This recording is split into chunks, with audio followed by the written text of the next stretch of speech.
بسم اللہ الرحمن الرحیم۔ نور طیبہ چینل سے اللہ بشکریار۔ محترم ناظرین، سرزمین حجاز میں آج جس مقدس مقام کی ہم آپ کو زیارت کروا رہے ہیں وہ ہے نہر زبیدہ، جسے عربی میں عین زبیدہ بھی کہتے ہیں۔ محترم ناظرین، سرزمین حرمین کی تاریخ ہزاروں سال پرانی ہے۔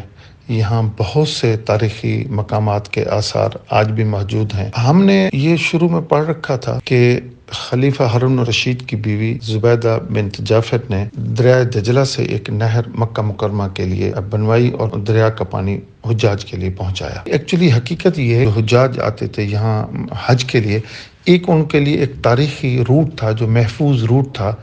اس روٹ کا نام بھی درب زبیدہ تھا، تو لوگ اس کو گڑبڑ کر دیتے ہیں۔ حالانکہ اس نے جو بغداد سے جو بنوایا تھا وہ ایک روٹ تھا، وہ آج بھی ہے، اس کے آثار آج بھی موجود ہیں۔ لیکن جو پانی کا جو اس نے انتظام کیا تھا، جو باقاعدہ نہر جسے عین زبیدہ کہتے ہیں، یہ اس نے طائف میں ایک وادی ہے جس کا نام وادی نعمان ہے، وہاں سے یہ پانی آتا تھا۔ یہ وادی ابھی بھی موجود ہے، اس کے آثار ابھی بھی موجود ہیں۔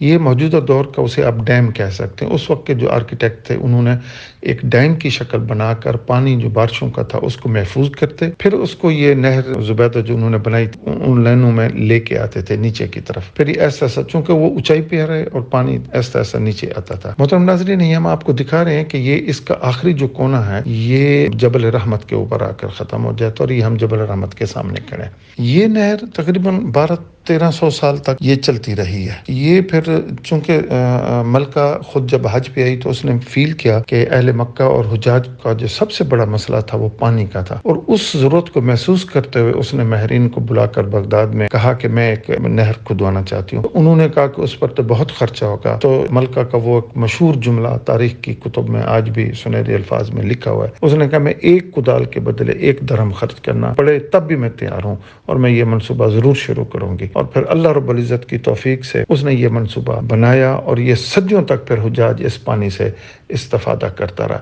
اس نہر کو مکمل کرنے میں اس وقت 10 سال کا عرصہ لگا تھا، اور اس پر تقریباً 17 لاکھ دینار اس وقت خرچ آئے تھے، اور 1 دینار جو تھا نا وہ 10 گرام سونے کے برابر تھا۔ یہ بہت بڑی رقم بنتی ہے اس دور کے مطابق۔ محترم ناظرین، نہر زبیدہ کو پہلے وادی نعمان سے میدان عرفات، پھر مزدلفہ، پھر مکہ مکرمہ شہر کی طرف ایک ڈھلوان کی صورت میں لایا گیا۔ ابھی بھی اس کے جو آثار ہیں یہ یہی پڑے ہیں، اور آج بھی عقل دنگ رہ جاتی ہے کہ اس وقت کس طرح یہ کام سر انجام پایا گیا۔ پھر مزدلفہ سے یہ نہر زبیدہ مسجد مشعل الحرام کی طرف جو اس کے قریب کنواں ہے اس میں آ جاتی تھی، پھر وہاں سے لوگ پانی نکالتے تھے۔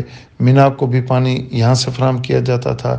بعد میں اس نہر میں پمپ لگا کر پانی مینا تک پہنچانے کا بھی بندوبست کیا گیا تھا۔ مینا میں ہاؤس بنائے گئے تھے اور ان میں یہ پانی سٹور کیا جاتا تھا، پھر حجاج حج کے دنوں میں اس پانی سے استفادہ کرتا تھا۔ محترم ناظرین، یہ عظیم الشان کارنامہ ملکہ زبیدہ نے جب انجام دیا، جب اکاؤنٹس والے اس کے کاغذات لے کے ملکہ کے پاس پہنچے، ملکہ نے وہ کاغذات لیے اور دریائے دجلہ کے سپرد کر دیے، اور اس نے ہاتھ اٹھا کر دعا کی، الہ العالمین، میں اس کار خیر کا کوئی حساب نہیں لینا چاہتا، اور تو بھی قیامت والے دن مجھ سے کوئی حساب کتاب نہ لینا۔ تو محترم ناظرین، یہ عظیم الشان منصوبہ جو نہر زبیدہ تھی، اس کی ہم نے آپ کو کلیئر کیا کہ یہ واقعی مکہ مکرمہ میں آج بھی اس کے آثار موجود ہیں، لیکن یہ طائف سے آتی تھی، نہ کہ دریائے دجلہ اور فرات سے آتی تھی۔ یہ تاریخی طور پر ثابت ہے، اور عراق سے تقریباً مکہ مکرمہ کا سفر یہ 3500 کے قریب کلومیٹر بنتا ہے، اور یہ ممکن ہی نہیں کہ اتنے سفر سے وہ پانی کا لیول کس طرح پہنچے گا اور پانی یہاں پر نہر کیسے پہنچ سکتی تھی۔ بس وہ کنفیوژن جو ہوتی ہے وہ یہی ہوتی ہے کہ ملکہ نے 2 کام کیے تھے عظیم الشان، ایک نہر زبیدہ اور ایک درب زبیدہ۔ درب کہتے ہیں روٹ کو، یعنی یہ ایک روٹ اس نے حجاج کے لیے محفوظ روٹ بنایا تھا بغداد سے مکہ مکرمہ تک، جس کا نام زبیدہ روٹ کہہ سکتے ہیں۔ تو اس روٹ پر جگہ جگہ اس نے خیمے لگائے، اس نے سرائے بنوائے، لوگوں کے سٹے کے لیے بنائے، پانی کا انتظام کرائے، کنویں کھدوائے، وہ بھی اسی طرح مشہور تھا۔ وصلی اللہ تعالیٰ علی خیر خلقہ محمد و آلہ وصحبہ وسلم۔